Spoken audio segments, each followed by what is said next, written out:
কোনো নারী যদি আপনাকে আপনার জীবনে ঠকায়, আপনার সাথে চিট করে, বাটপারি করে, একজন পুরুষ হিসেবে আসলে আপনার অনুভূতি কেমন হওয়া উচিত? একজন পুরুষ হয়ে আপনি আসলে এই পরিস্থিতিটাকে ওভারকাম করবেন কেমন করে? That's the question. কারণ আমার কাছে মনে হয় যে অনেক পুরুষের জীবন নষ্ট হয়ে গিয়েছে একজন নারীর প্রতারণার কারণে। একজন নারী তাকে ঠকিয়েছে, বেইমানি করেছে। পুরুষ তার ক্যারিয়ার, তার জীবন, তার ফিউচার, তার পরিবার সব ধ্বংস করে ফেলেছে। কিন্তু পুরুষ যদি চাইতো খুব সুন্দর করে, খুব ইজিলি ওটাকে হ্যান্ডেল করতে পারতো। যেহেতু আমরা জানি না, দ্যাটস ওয়াই আমরা ওই সিচুয়েশনটাকে হ্যান্ডেল করতে পারি না। আমি জাস্ট কয়েকটা সামান্য কথা বলছি, এই কথাগুলো যদি পুরুষরা আমরা মাথায় রাখতে পারি, পৃথিবীর যে কোনো নারী আমাদেরকে ঠকাক, we will not care about it. আমাদের কোনো পরোয়া এই বিষয়ে থাকবে না। ফার্স্ট অফ অল, যখন কোনো নারী আপনার সঙ্গে বেইমানি করে এবং আপনি তার জন্য জীবনটা নষ্ট করেন, just stop for a moment. একটু থামেন, একটু পজ দেন, নিজেকে একটু প্রশ্ন করেন যে আচ্ছা, আমি কোন মেয়ের জন্য আমার জীবন নষ্ট করব। যেই মেয়ে আমাকে বাদ দিয়ে আরেক পুরুষকে ব্যাটার অপশন মনে করে? আমি কোন মেয়ের জন্য আমার জীবন নষ্ট করব? যেই মেয়ে খারাপ সময় আমার সঙ্গে বেইমানি করে, যেই মেয়ে আমার টাকার জন্য আমাকে ভালোবাসে, অবস্থানের জন্য ভালোবাসে, অবস্থান খারাপ হলে ছেড়ে চলে যায়, আমি সেই মেয়ের জন্য আমার জীবন বরবাদ করে ফেলবো? আচ্ছা, আমি কি একটা মুহূর্তের জন্য আমার মায়ের কথা ভাববো না? যেই মাটা আমাকে ছোট্ট শিশুর থেকে নিয়ে এই পর্যন্ত এত বড় করেছে, আজ অবধি আমি আমার মাকে নিজের টাকায় একটা ফোনে রিচার্জ করে দেই নাই, আমি আমার মাকে একটা গিফট দিতে পারি নাই, একটা জামা দিতে পারি নাই, একটা মোবাইল ফোন কিনে দিয়ে বলতে পারি যে মা, তোমার তো কথা বলতে সমস্যা হয়, নাও আমি আমার উপার্জন দিয়ে তোমাকে একটা ফোন গিফট করলাম, আমি আজ অবধি করতে পারি নাই। আমার বাপ সারাটা দিন পরিশ্রম করে, মাথার ঘাম পায়ে ফেলে বুকের তাজা রক্তকে পানি করে আমাকে এই পর্যন্ত নিয়ে এসেছে। বাপের জন্য আমি আজ অবধি হেল্পিং হ্যান্ড হতে পারলাম না, মায়ের মুখে আমি স্বস্তির হাসি আনতে পারলাম না, পরিবারটাকে সচ্ছল করতে পারলাম না, আর আমি নষ্ট করব সেই মেয়ের জন্য জীবন যে মেয়েটা পরপুরুষকে পেয়ে আমাকে ছেড়ে দেয়? I mean, doesn't make in sense. আমি এত বোকা কেমনে হতে পারি? আমি এত নির্বোধ কেমনে হতে পারি? আমাকে কি আল্লাহ তাআলা সৃষ্টি করেছেন জাস্ট একটা মেয়ের জন্য জীবন নষ্ট করার জন্য? Doesn't make any sense. একটাবার কি আপনি ভেবে দেখতে পারেন না বিষয়টা? জাস্ট নিজেকে প্রশ্ন করেন যে আপনি কোথায় আছেন, কোথায় আপনার হওয়া দরকার। যদি আপনার কারোর জন্য মন খারাপ করতে হয়, যদি আপনার কান্না করতে হয়, নিজেকে নিয়ে কান্না করেন যে আমি আজ অবধি কিছু করতে পারলাম না কেন, পরিবারকে কিছু দিতে পারলাম না কেন, আমি আমার জীবনে সফল হতে পারলাম না কেন, আমি আমার আব্বার জন্য হেল্পিং হ্যান্ড আজ অবধি কেন হতে পারলাম না, এটা নিয়ে কান্না করেন। মায়ের স্বপ্ন ভেঙে দিয়েছেন, বাবার স্বপ্ন ভেঙে দিয়েছেন, পরিবারটাকে শেষ করে দিয়েছেন কষ্ট দিয়ে দিয়ে। একটা মেয়ের জন্য জীবন শেষ করে ফেলবেন? আপনার জীবন কি এতটাই সস্তা? একটু ভাবেন না প্রিয় ভাই আমার। নাম্বার 2, যখন কোনো মেয়ে আপনাকে ঠকাবে, প্রতারণা করবে, বেইমানি করবে, আবেগ দিয়ে নয়, বিবেকের কাতারে আসেন। বিবেক হচ্ছে মাঝে মাঝে আপনার জীবনে এমন অনেক অঘটনা ঘটে যা আপনাকে উন্নতি করবার জন্য আসে, যা আপনাকে উত্তম প্রতিদান দেওয়ার জন্য আসে, যা আপনাকে আপনার ডিরেকশন ঠিক করার জন্য আসে। যেমনটা কোরআনে আল্লাহ তাআলা বলেছেন, ওয়াসা আন তাকরাহু শাইআন ওয়া হুয়া খায়রুল লাকুম ওয়াসা আন তুহিব্বু শাইআন ওয়া হুয়া শাররুল লাকুম ওয়াল্লাহু ইয়ালামু ওয়া আনতুম লা তা'লামুন। আল্লাহ বলছেন, মাঝে মাঝে তোমার কোনো জিনিস দেখে এমন মনে হয় যে এই জিনিসটাই this is the best option for me, এটা ছাড়া অ্যানাদার কোনো অপশন আমার জন্য বেস্ট হতেই পারে না, এবং তোমার কাছে মনে হয় যে এটা অর্জন করলেই আমার জীবন সফল, এটা অ্যাচিভ না করলে আমার জীবনটা অসফল। বাট আল্লাহ তাআলা বলছেন, মাঝে মাঝে তোমার পছন্দের জিনিস তোমার জন্য অকল্যাণকর হতে পারে, আর মাঝে মাঝে তুমি যা sometimes you may dislike something but you don't know that this is best for you.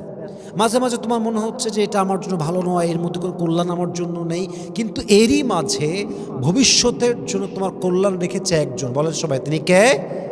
তোমাকে বুঝতে হবে যে যা ঘটছে তোমার কাছে খারাপ মনে হলে কি হবে, এটা তোমার জন্য ভালো হতে পারে।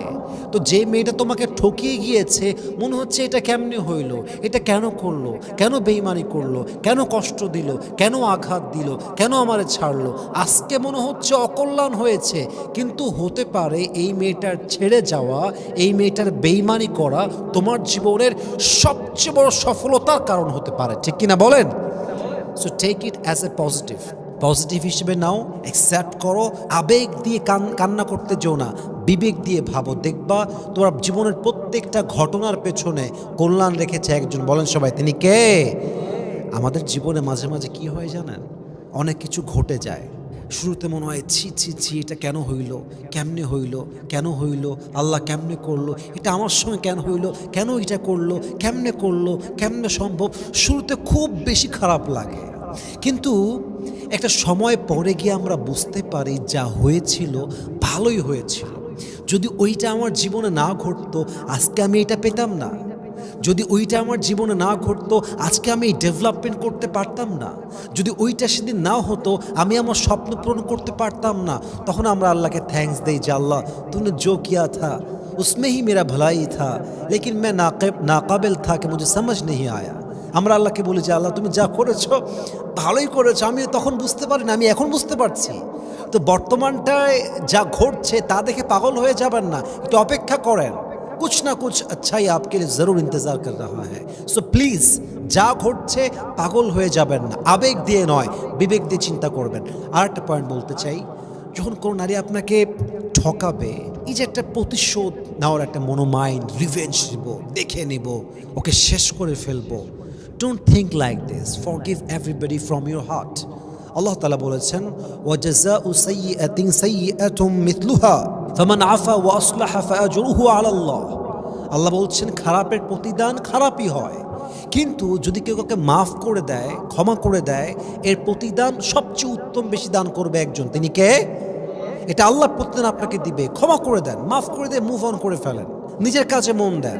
এবং মাথায় রাখবেন, আপনি যদি প্রতিশোধ নেওয়ার চিন্তা না করে নিজের জীবনটাকে উন্নয়ন করতে পারেন, বিশ্বাস করেন, আপনি যদি আপনার জীবনের সফলতার চূড়ান্ত পর্যায়ে পৌঁছাতে পারেন, আজকে যে মেয়েটা আপনাকে চিট করার জন্য কান্না করছে না, আপনি আপনার সফল হওয়ার পরে এরকম কয়েক লাখ মেয়ের ভিড় আপনার পেছনে পড়ে যাবে, ঠিক কিনা বলেন সবাই? আপনারা জীবনে সফল হন, সফল হতে পারলে না আপনার জীবনের পেছনে লাইন ধরবে মানুষ।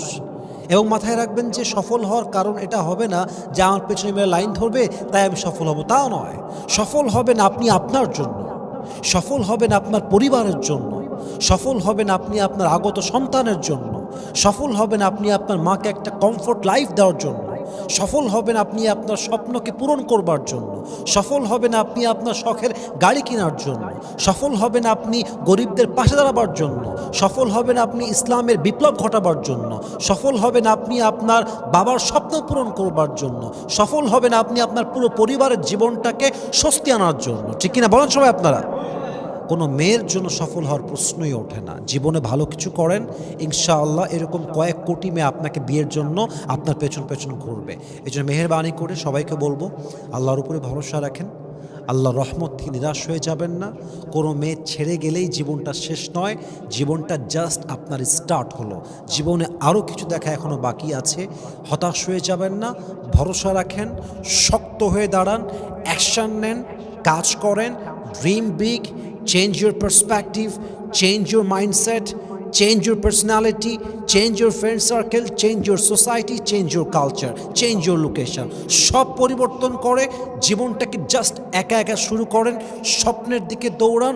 স্বপ্ন নিয়ে যে ব্যস্ত থাকে, যার জীবনের স্বপ্ন অনেক বড় থাকে, তারা কেউ ছাড়লেও হি ডাজন্ট কেয়ার, কেউ ধরলেও হি ডাজন্ট কেয়ার, ভালোবাসলেও ডাজন্ট কেয়ার, ভালো না বাসলেও হি ডাজন্ট কেয়ার। আমার গন্তব্য আমার স্বপ্ন, স্বপ্ন পেলাম সব পেলাম, আল্লাহকে পেলাম সব পেলাম, সফলতা পেলাম, অনেক কিছু পেলাম, আর জীবনে কে আসলো কে গেল আই ডোন্ট কেয়ার। এই অ্যাটিটিউড রাখতে পারলে কোনো মেয়ে আপনাকে ছাড়লে, বেইমানি করলে, ঠকাইলে আপনি দুই পয়সা পরোয়া করবেন না। আল্লাহ আমাদের সবাইকে বোঝার তৌফিক দান করুন সবাই, আমিন।